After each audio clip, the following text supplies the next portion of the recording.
Recently, the Scrum has been expanding, but today it's shrinking. We're bringing in our friend and yours, Markus SILBIGER. Oh, shit.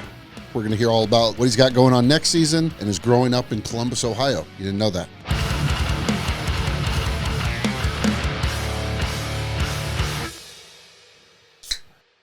I love that Markus just started the podcast for us. He started. That's what we're leading. He started with the DC crack. You literally just opened it up. Dude, it's the best moment. Yeah. That's how Moment of the day. It feels so good. that's how we start our pods. You just start going. Yeah. We have our friend and yours, Markus SILBIGER. Oh, yeah. Home run. Yeah. You know, if you ever have to explain it to people, it's like a windowsill, but it's bigger. So just hit people with that, Always. and you're good. Yeah, Hilfiger kind of gets a little messy. Hilfiger's tough because it's generational. Kids, some kids are like, who? Who's Yeah. Hilfiger? Markus, I would guesstimate if I had to rank, you've got a lot of accomplishments. If I had to rank them, I'd say you're the only person I know who might have Harrison Ford's phone number.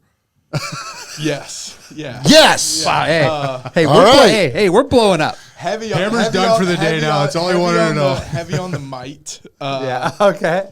But, man, talk about being in the presence of Indiana Jones. Isn't that's kind of wild. Wild. That has to be a trip when you're doing your thing. And then you realize just how cool he is. Like, there was one moment, because I don't have a bunch of scenes with Harrison, but overlap. Yeah. I'll never forget, there was this one time he's got these, where you grab trash thing, Oh, okay, yep. deal. I walk on the set, I'm still the new guy, and he looks at me and he starts clapping the thing in my face, and I'm like, whoa. He goes, who are you? I'm like, Harrison, we had a scene together the other day. Oh, man. And then he's like, and then he looks at me and he smiles. It's like he was messing with me. And I was like, yeah. And he goes, really? And I'm like, Harrison, I'm paid to be here. I'm paid to be here. And then he claps and smiles. Action. And then it's like Wow. on the foot, dude. He's awesome. Oh, that's Awesome. great. I That's love great. hearing that people are cool. That you know what I mean? Like you watch people on TV and all these things, and there are all these different characters. You have from sad movies, all the different genres of movies, right? So they can play so many different characters. Sure. And then when you hear that they're actually nice people, just like nice people, that makes me happy because you kind of hear about the bad ones. Yeah, and we kind of have what is the hype word, the parasocial thing where I'm like, I feel like I know Harrison Ford. Yeah. And then he's like, you don't want to know Harrison Ford. But he's, and it turns out you do. He's a great guy. I'm like, damn. This happened to me at the Avs game. I was sitting next to some Avs fans, and this guy was new. His wife was a big Avalanche fan. He was new to hockey. She's showing him we're at a game, and he's just asking me like, oh, you come to a lot of games? And I'm like, oh, I have season tickets. They're actually right over there. And I'm like, that guy right there, I pointed a hammer, like, that's actually my business partner. There's our seats. And he's like, he just kept asking me questions, and which was great because he was just like, he didn't know what offside was. He didn't know about icing. So I'm explaining the game, and I think his wife was probably hyped that I was talking to him because she's like, I just want to watch the game, and I'm chatting with I like to chat with I like to chat. And then no chance this guy didn't see Brian's wedding video. Yeah. No chance. Then he asked me, he's like, so do you know any of the players? And I was like, a little bit. And then I showed him a picture with Josh Manson in a cup. He goes cup photo. Just low-key flex there. Well, I said it. Let's see if I have one. Well, I said, I'm like, oh, we work with, and I mean, Gudis was on. I'm like, oh, that guy, his son's on my son's hockey team. And he's like, what? And I'm like, yeah. He's like, does he like hang out? And I'm like, yeah, he's just a dad at the rink. You know what I mean? Right, yeah. So I'm just kind of explaining the situation. And then I'm like, oh, and Josh had taken the penalty. And I'm like, oh, Josh Manson, I actually know him because he played for the Ducks. And I said, I'm not trying to brag, but humble brag. Yeah, humble brag. I mean, but you asked. I showed him me ripping DC out of the cup. Yeah. You know what I mean? Like, yeah, I know some people. Anyways, and then he asked me circle back. He asked me if they're nice people, and I like, how are hockey players? And I'm like, I don't think I've met a bad one. No. So I mean, I'm sure there's bad ones. Yeah, Nate probably has for sure. Nate's met bad ones, but I have never met a bad hockey player. Like every player that's come through here has been fucking awesome. Yes. Every player that, and they're just good people. Yeah. And I think he was probably hyped to hear that as watching the game, talking about how physical it is and all these things. And I think even Ross Johnson was trying to fight someone. So, you know, there's all these things. And then for him to hear that they're nice and one of them is just a hockey dad and just a normal dad at the rink, I think brought just it, like us. you know. He was excited. I'm trying to build a lifelong fan. Yeah, that's fair. I did send him the website. It's DJHC.com. Yeah. It's nice to see and nice to hear though, because you know, obviously being in another space with hockey and then being introduced to you, and now you're the acting world and hearing other actors and how they're cool as shit too. You know, like it's nice to hear that. Obviously, we met in Jiu Jitsu, which we'll get into later. Okay. Which we'll get into a little bit, but I've known you for a little bit now, but I don't know how did you get into acting? When did you start acting? Where are you from, Marcus? Where are you from? Yeah. Dude, what's your social security number? Yeah. Hot seat. Well, all over, but I was born in Pomona. I was born in Pomona, lived in Chino for a bit, and then, you know, dad on the hustle, rising the ranks in manufacturing, packaging, sales. Moved to North Carolina. Oh, wow. First taste of hockey because the Canes had gotten a team. Nice. But I was still so young then. Then Columbus. Oh, wow. Both my parents are East Coasters, so New York, Philly Okay. is on both ends. Yeah. And in the summers, the winter holidays, we'd go there. Cool. So it feels like that was kind of home. Yeah, yeah. And then back here for high school. Oh, wow. Yeah, I was, and I actually went to Chapman in Orange County down the road. No way. I live right next to Chapman. Yeah, I lived on Palmyra for a little while. Yep. Oh, yeah. Oh man, talk about a cool, funky area. It's Oh, like that's great, time man. capsule. Oh, yeah. We'll roll down to the circle and hang right now. Oh yeah. Oh, that's Timmy's great. Coffee cup, get a burrito. They just close it, too. It kills me. I know. Me and my wife try to go eat there all the time. Yeah, I know. I'm like, guys, we can eat breakfast later. Come on. Yeah. Trying to have a late lunch with breakfast food. Did you ever eat the best bean and cheese burrito over at Albert Tacos on Collins and Glassell? Absolutely. That place is open late. You know, when Nate brought you in, I knew.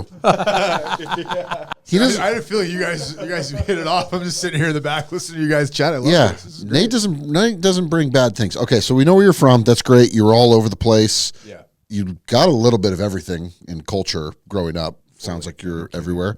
Then what was the first kicker into like this might be a thing I want to get into? Well, it was a 4th of July, and I was with my mom in Ohio, and this woman came up to me and was like, hey, have you ever thought of doing this? And when I lived in Pomona, I had started doing some commercials as a kid. Oh, cool. So it snowballed into that. Yeah, come take this free class, you know, some marketing thing I'm sure that we fell into a little bit. Yeah. Your mom had to buy some 8x10s or something. Yeah, totally. Back when it was still headshots. paper. Yeah. And then from there, it kind of got to that point where I got an agent, I got a manager, and it was, if you want to take this seriously, you got to move to LA. Damn. And Ohio was the breaking point for my dad, you know, got the career. So it was like, let's do it. Let's go for it. So then I moved out here, and the rest was history, the grind. I mean, people don't compare the industry always to sports, but somebody that came from a football background, played football at Chapman, it totally is. Absolutely. And It's a very similar grind of like you aren't in the echelon you need. There's so much work that leads into that one little bit people see is crazy. Very similar. yeah, definitely. And that kept me in it always, because you'd have moments, you'd have spurts where it's like in a season, you'd be playing great. And then from there, you fall off a little bit, get a little injured, you living in that success a little bit too much for a second. And then boom, I got to put the work back in. So it's been a marathon for sure. And going into it, you never think that. You think, oh man, I'm moving out to LA. That's it. This shit's going to I happen. moved here. Send me the jobs. Yeah. And then, then you're in film school and you're like, I thought I was never going to school. Yeah. You know what I mean? You're like, oh, I might end up being like an editor or something. I'm not going to. This wasn't in the plans. I can't act. Look at my 8x10s. I might teach. Yeah. Yeah. You're like, no. That's great. What was your first job where you had lines? My 'Cause first you probably job- had some things where you didn't have Sweet lines. Life of Zach and Cody Oh, okay. was my first No big deal. was my first big lines. Okay. And I got it, and Do you remember what they were? funny bit is I would say you're just blah, blah, blahing. Oh, And I yes. did it that way. I had like the little faux hawk thing. Too. Yeah, yeah. It's definitely time capsuled. That's perfect. Yeah. But that's locked in because that's changing. Yeah. Forever, dude. You're locked in right there. You're like, I hope I don't have to be this guy forever, but I want it to be part of my history. The laugh cam hit too, you know, the Yes. laugh track. Oh, yeah. Do you remember look if you were great. nervous or what was it like pre film day? I still get so nervous. You do still. Oh, my thing is I gotta go to the bathroom. I gotta pee. Like before. Wait we a started, minute. Yeah. I was Before like, we- I gotta go to the bathroom. Yeah, you had to go. You're nervous about this?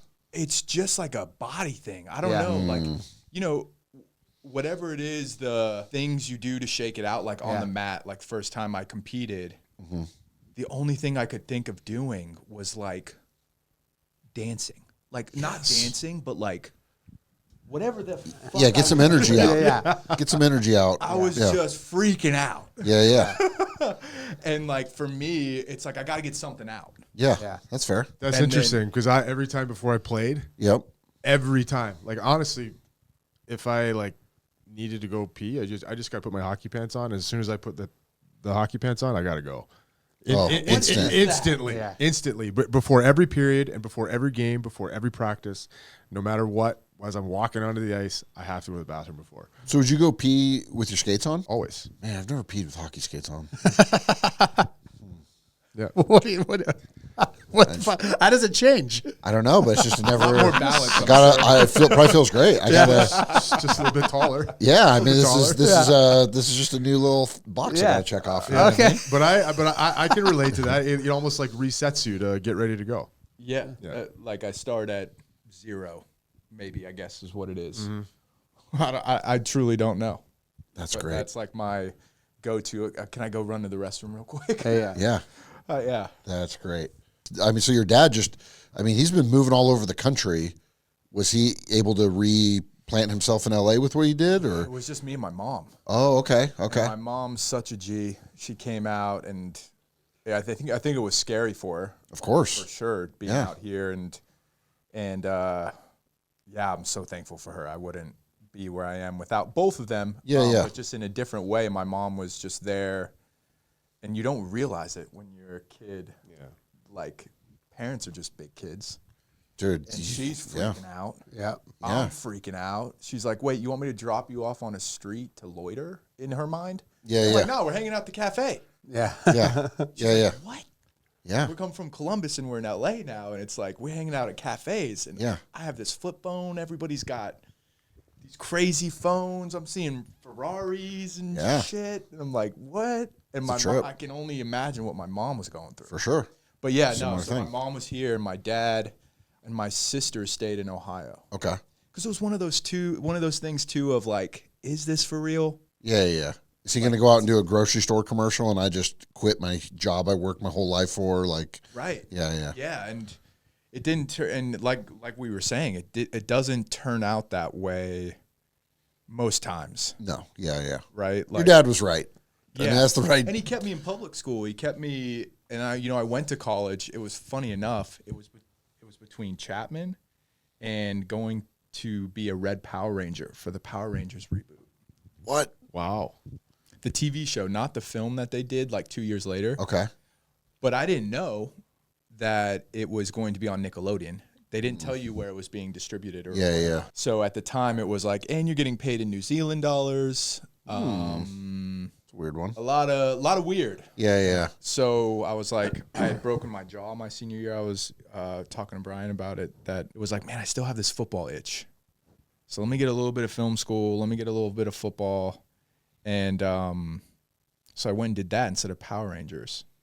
And it's crazy how like that changed the whole trajectory of like actually falling in love with it. Because let's say I went and did that. Yeah. Maybe I had some success, but I don't think we have a career.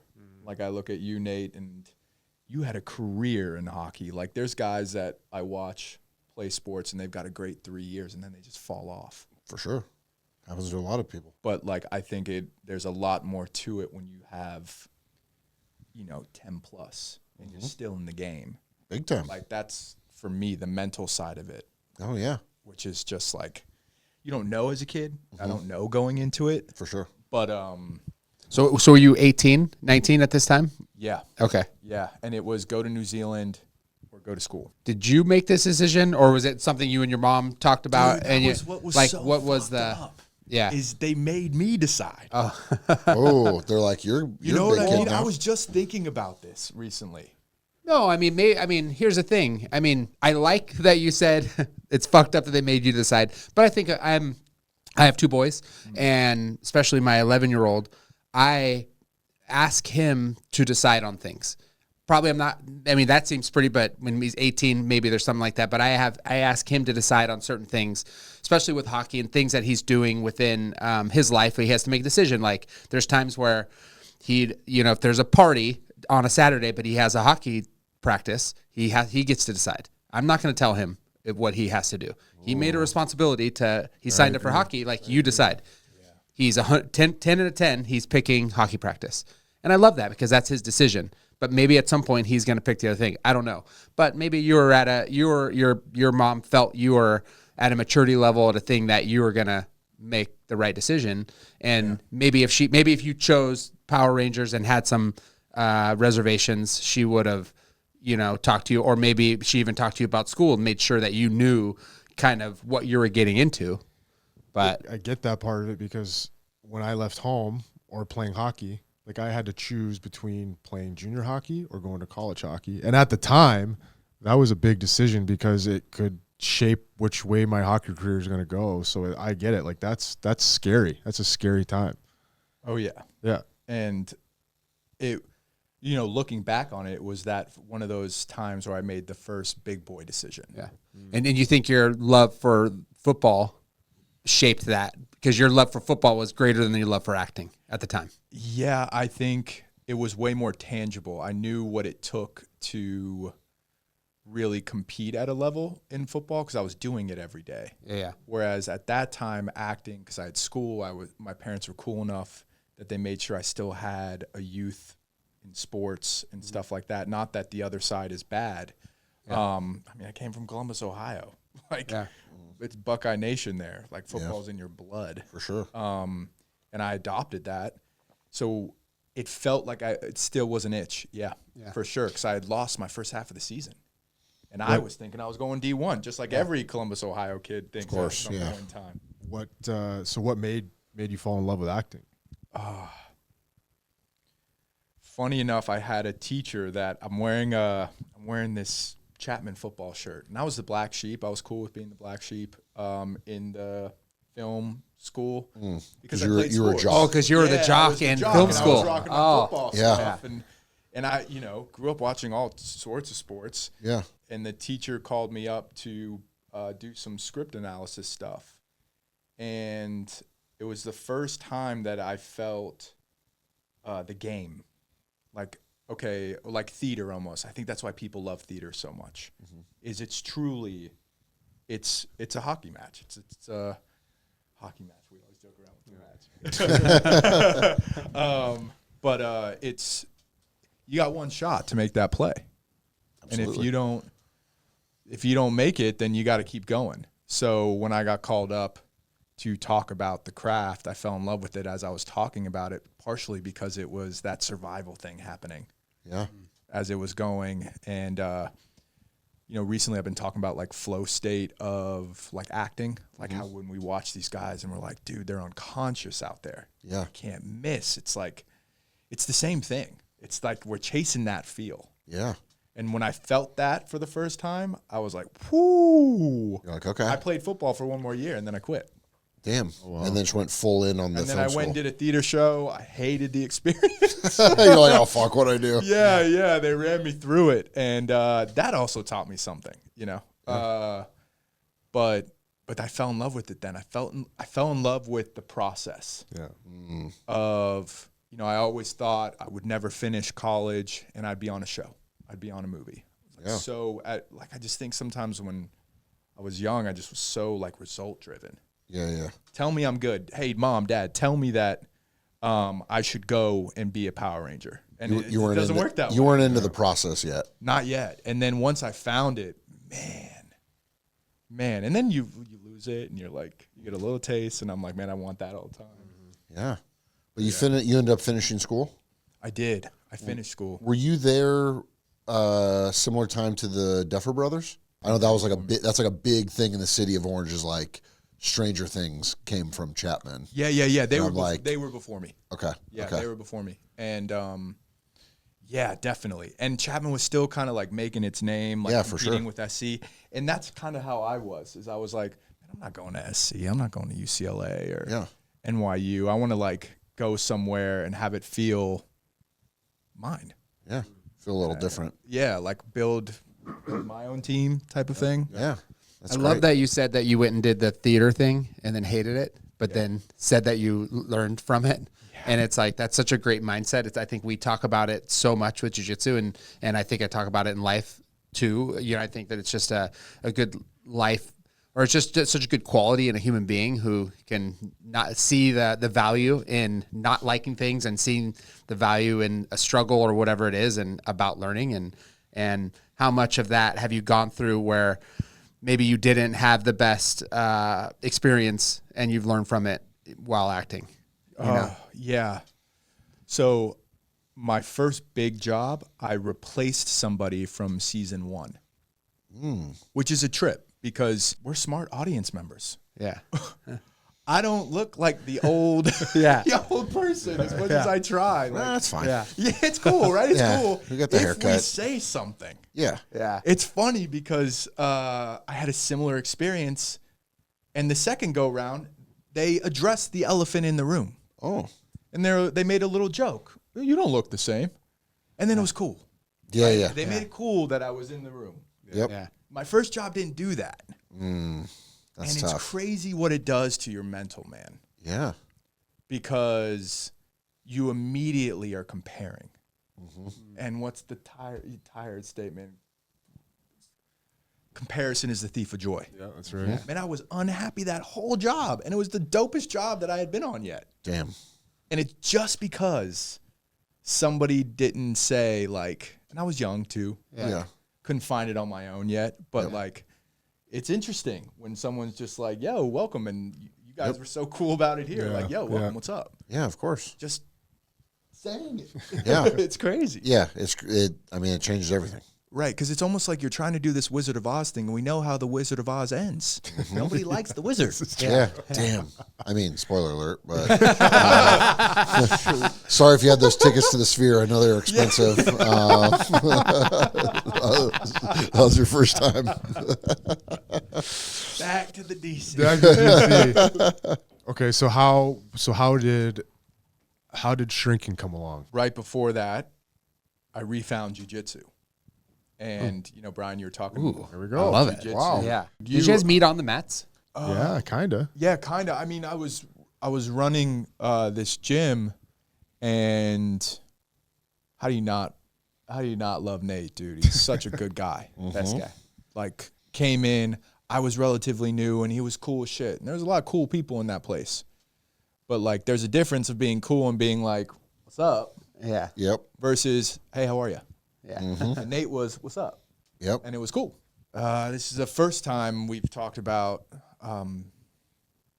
you know, like really how Nate and I became so tight. And it was a guy named Bamba. It's always a French braid, right? There's always like that middle thread that keeps us tight. Yeah. And it was Bamba.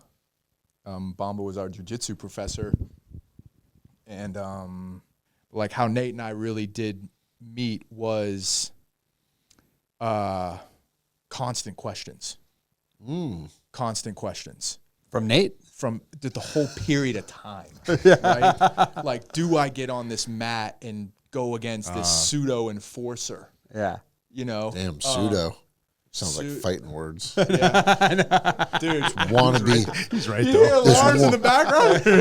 This wannabe enforcer. This wannabe tough guy. Yeah, we're not on the ice now, buddy. Dude, We're on a sweaty mat. And you've rolled with him. There's that click over, and you see it in the eyes. And I'm like, oh, there's the guy. Yep. There's the pro killer. There's the pro. When he brought you up to us and said that you're a jiu-jitsu guy, Yeah. and I asked him, oh, what belt you are, And he said, "Is a blue belt." And then I'm like, "Buddy, is he a normal blue belt, or is he a blue belt like you?" Is he a former professional athlete? Because when turned you're blue belt? because when you're an athlete, you do have, when you're a professional athlete, you have a switch that normal humans have it, but I think there's a switch that it's just a little bit different because Nate has put himself in situations where, just through your career where it's all or nothing. It's fight or flight. And I think that's what's so great about jiu-jitsu. It allows a normal, I hate to say normal, it's fucking being rude, but just an everyday person to get on the mat and feel that. And you can feel it on all levels, from white belt all the way to black belt. You can feel this feeling of, all or nothing. And that's what's so great about it. And I think that's why so many professional athletes are going to jiu-jitsu, because it's hard to replicate something that you've done your whole life when it's gone. And you can get on, now you can go and kind of replicate it, if not, and not be more, not that jiu-jitsu is going to be more than hockey, but it can fill this thing that is, and it's so new and it's great, and you can do it your whole life. There's no end to it. Sure. Yeah. So It's therapy. yeah, 100%. And then at that time, I had a lot of questions on, was I going to keep working at this spot? Was I going to try to grow into some offshoot of this? Was I going to keep acting? Was I going to dial in and try to do jiu-jitsu and a lot of things? And we had a professor, his name was Bamba, and he came back in and wanted to start this jiu-jitsu thing. And we had a guy there named Jason, and he was down. He helped start it too. And we all kind of got together, and we kind of had to build a core, a nucleus, who was going to show up. And Nate just kept showing up. I think that's half the battle, keep showing up.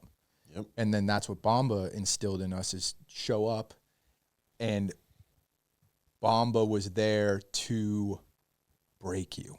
And people are going to be like, yo, dude, this guy's violent, break him, chill, right? But in order to grow, you almost have to break, right? And it's like the run. If you're not running to the point of where you're like, Even breaks a tough word, almost like he challenge. Yeah. Yeah, he would challenge you to push past the wall, break through the wall. Not necessarily yourself. You'd have to break something to keep going. And it became this healthy addiction to want to be better. And you can tell. Can you roll for 5 minutes straight? Can you get out of something that you feel like you can't? When your heart's going like that, can you take a freaking breath? You know how many people don't breathe? Regularly. yeah, it is a very big thing with beginner jiu-jitsu people, not breathing. And then like those things would stack up, so you can't help but go on this journey with this crew of people, and you just feel strong, and also it is very vulnerable. It's very vulnerable to allow yourself to, in a sense, stop. I quit. Oh, right? Fuck. And hearing those words, right? It's like, all right, the guy in us. Yeah. Quit. Yeah. It's not quitting. It's like, next one. Try again. Let's go again. Yeah. Well, here's the thing: the people who can't handle that, they don't stick around, and a lot of the people who can't handle that, I think, have difficulties in life, because if you can't handle learning, that's to me, tapping out is just learning. Yeah. Because you got yourself in a position you didn't know how to get out of, so you had to tap out, and then now you just learned that you don't know how to defend that. So you got to fucking learn how to defend that. And I think it's a big thing in life where there's so many people who don't know how to handle that, and they just get stuck in a rut, I think, and that their life is difficult or more difficult because, then you start making excuses, you start doing all these things like, and you probably see it in the gym too sometimes, where people will make excuses, oh, he just caught me with this. And it's like, and a lot of times those people who talk like that, they kind of stay in the same, they don't progress. They kind of stay there because they're just making excuses of why they're not progressing. Yeah. And, being able to tap out. I mean, being able to say that is a big thing. Yeah. Yeah. That's half the battle, I think. Yeah. It is. It really is. And that was the big challenge for me in the beginning of jiu-jitsu was, I mean, it's a fucking ego check. It really is. But at the end of the day, you're checking your ego at the mats because there's always someone bigger, better, tougher. But I think at the end of the day, it's not really that. It's someone more knowledgeable. Someone teaching you, but they're teaching you in a way where they're submitting you, right? And you learn from that. But like you said, like the jiu-jitsu by accident in a way, like I went to jiu-jitsu because of Bamba and wanted to, he talked about, come on, you got to come learn this martial art, learn this jiu-jitsu. But in the meantime, I also like gained a community, gained a friend like Markus, and I didn't even realize it doing it. Yeah. I mean, and I don't have brothers. So I'm the only boy, and so my friends kind of dawned that for me, and it's fucked up because not some of them have brothers, so they treat me like a friend. Yeah, and the mindset of that fuckery is weird. Like I'm treating my friends like my brothers, and expectation, all this shit, and But we created that there. We created it's just so awesome. Like hockey really does feel that way too, which has drawn me to it as a fan fully. Is just this brotherhood of just camaraderie. Like let's not take it any farther than that. Yeah. Like it's just this thing of like come together, like-minded people striving to be better than they were the day before. And Bamba did that. For me, it's so much so that we flew out to Chicago when he moved to go train with him. Don't put a Brazilian in Chicago winters, dude. It's not meant to be. Not meant to be. Yeah, he was a fish out of water. It's not meant to be. No. And we lost Bamba, and I'll just rip the Band-Aid off. We lost Bamba, and that was hard because jiu-jitsu, the guys that, that's why your hat is so incredible, guys, is check on your teammates. Oftentimes, the guy that's showing us up for you every day, you forget that they're human too. Maybe you got to check in on your coach. And I regret not doing that. I regret not doing that. Because, like Nate and him, they're big bros to me. I was so damn worried about myself that I wasn't seeing what was happening. And I lost one of my best friends to suicide, also music guy, right after college. And now I feel like I might know the signs. Yeah. But, yeah, it was just, you just never know what demon you're fighting. No, or what anybody else is going through. Yeah. And it's like when you do go through something, it makes you realize you can have not even a major inconvenience, but when you're out in public and it's kind of weighing on you a little bit, and you can tell how you treat people, how you operate, like everything is like even just a little weight changes how you operate. So that if you think about everybody you see in the world has probably at least a little weight, changes how you deal with people. Yeah. And empathy you have. You're like, what's this guy's deal? Okay, you know what? What is your deal? Are you good? Yeah. I noticed you're taking a minute here. Do you need help? Yeah. Do you need, there's a lot of levels to that. Check on your teammates is the statement, and the actionable thing is what? Ask a question. And I feel like, looking back on Bamba and all the things that he taught me were there to continuously ask questions, to continuously be the student.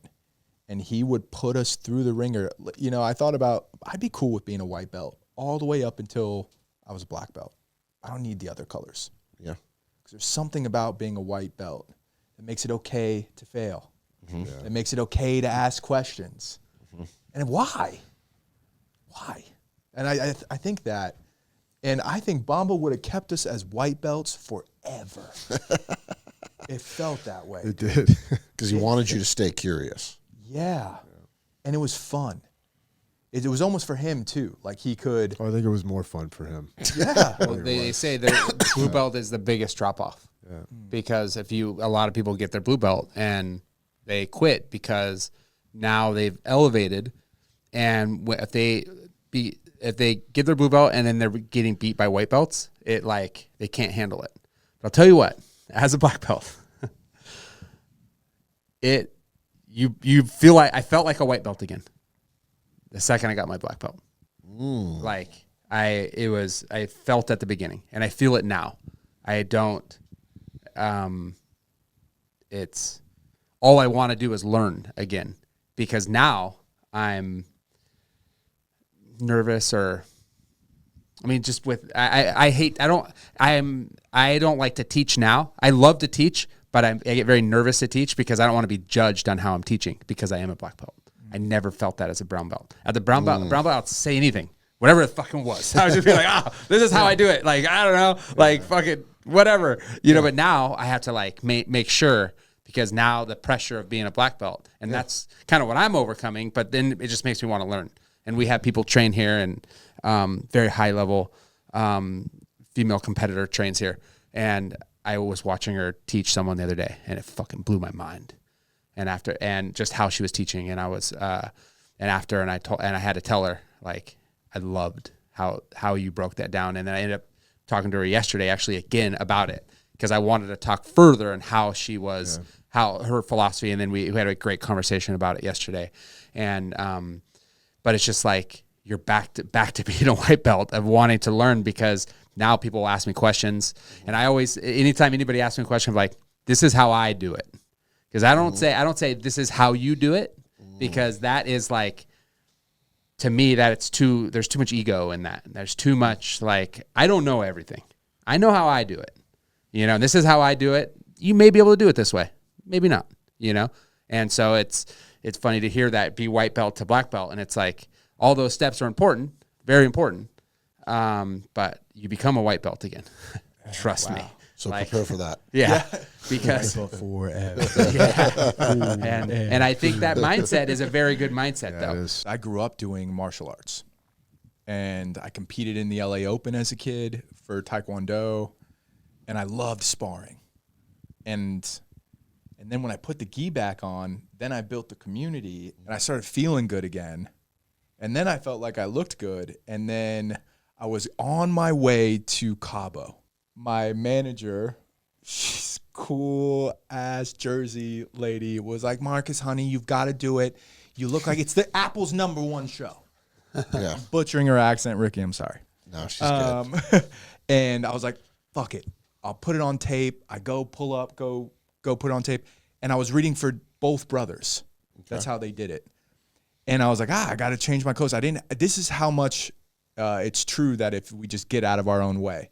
I looked in my back seat because I'm cranking at this job, going to Cabo right after. I'm like, I got to have different outfits. So I put on the different outfits, and then I went in there and did the tape, and then the rest was history. They booked me on it, and then I went to Mexico, and getting on the tarmac going into the plane, my manager calls me, and she's like, yo, you're pinned for that.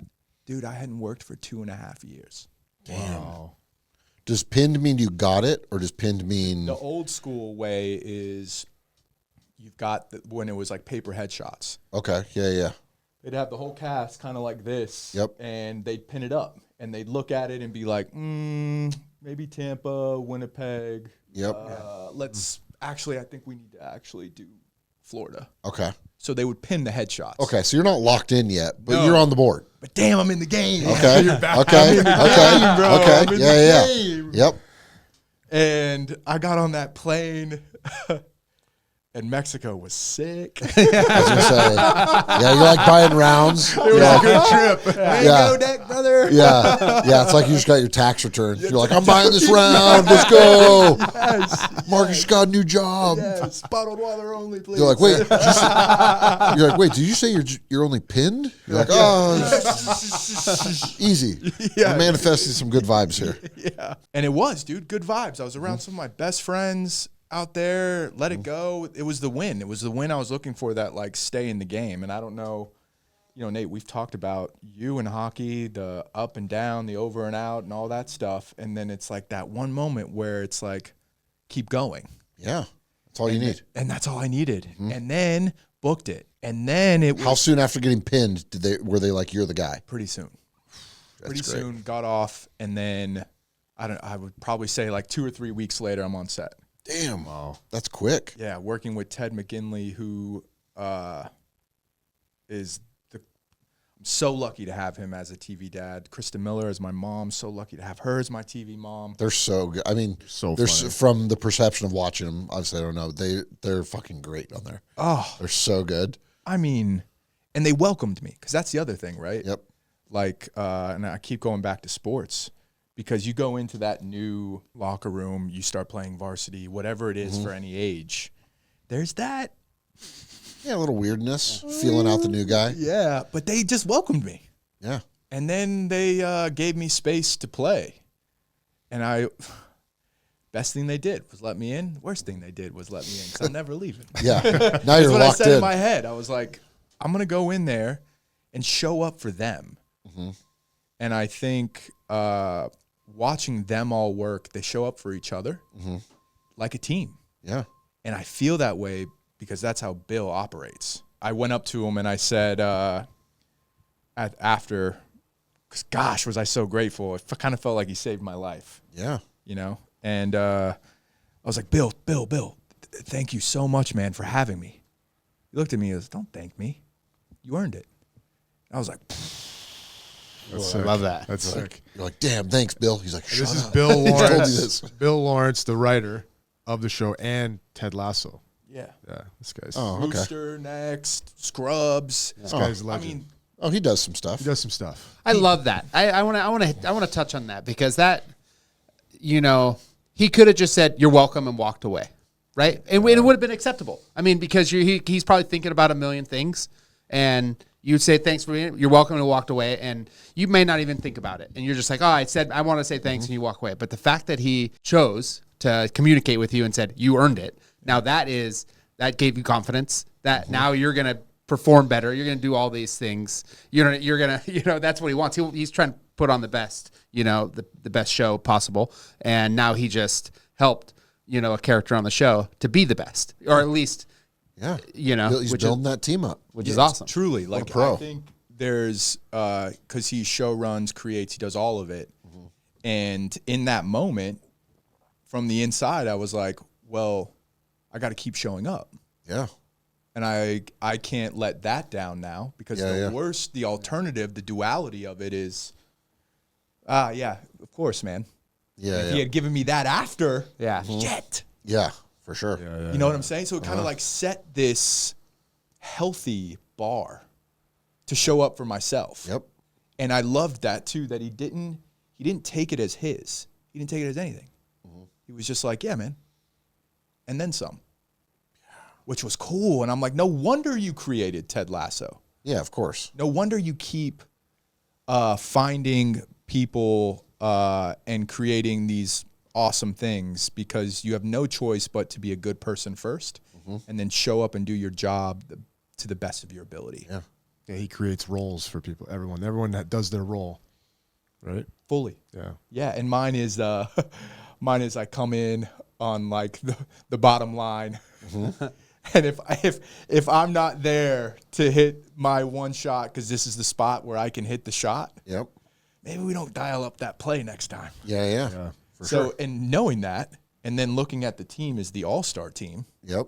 because we can go down the line of those people on that show, and then this season too, even more. It's ridiculous. I'm like, okay, cool. This isn't about you.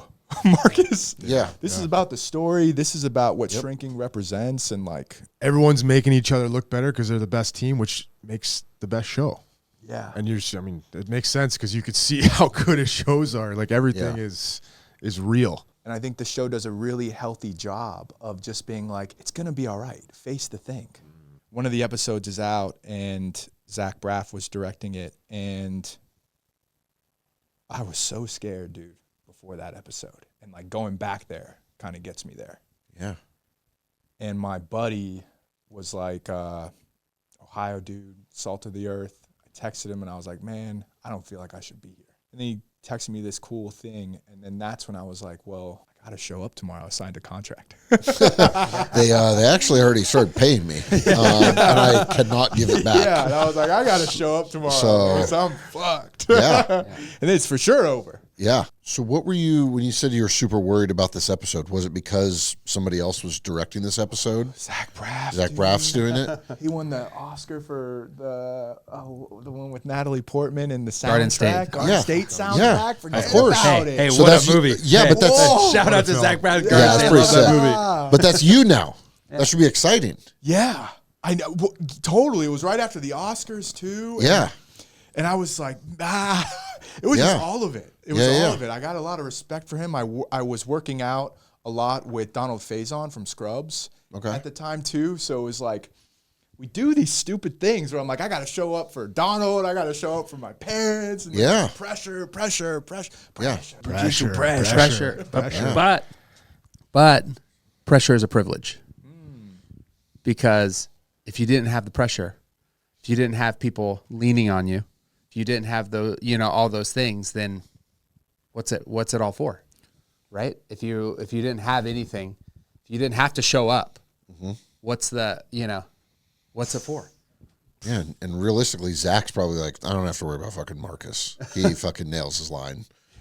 I got to worry about that guy. I got to worry about fucking Harrison Ford. This guy's a loose cannon. Comes in there, one takes it. Yeah, Zach's probably thinking the same thing, but about Harrison Ford, he's like, fuck, I got Indiana Jones on set today. And I got to Indy. Yeah, like he's probably tripping on the same thing that you Right, are. the spiral down. Everybody's freaking out about everybody. Yeah. If it makes you feel any better, to our knowledge, Zach Braff does not watch Scrum Culture. So he's not gonna judge you on this. You'll get your spots next season. Don't worry Man, about he it. taught me so much on that episode, though, I will say. Like, he was yelling out alts from Video Village, and that was like the first time I've really had that happen. Oh, that's cool. And that is the equivalent of being on your toes in sports, especially with comedy. Yeah. Because you know right away if it hit. It's like Yeah. a feeling thing. Yeah. And I learned that from him on that episode, and it changed the game for me. The first time, it was crazy. That's great. And I felt on my toes in a moment where I didn't realize that that's what it took to like be on your toes. Like I could use my athlete. Yeah. That's what I'm finding now in like my work is like, how can I use my athlete? Yeah. They said we're doing season 4, which is awesome. Ooh, congrats. And it, who knows to what capacity I'll be on that or anything like Whatever, that, but just you're there. for the team of it all. But it does feel that way. Like there's moments where Harrison also clicks in and he doesn't let anybody else down.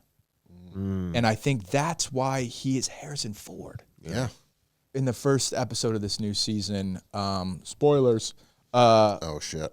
Michael J. Fox is in it. And Damn. watching Harrison Ford show up for that, man. That's incredible.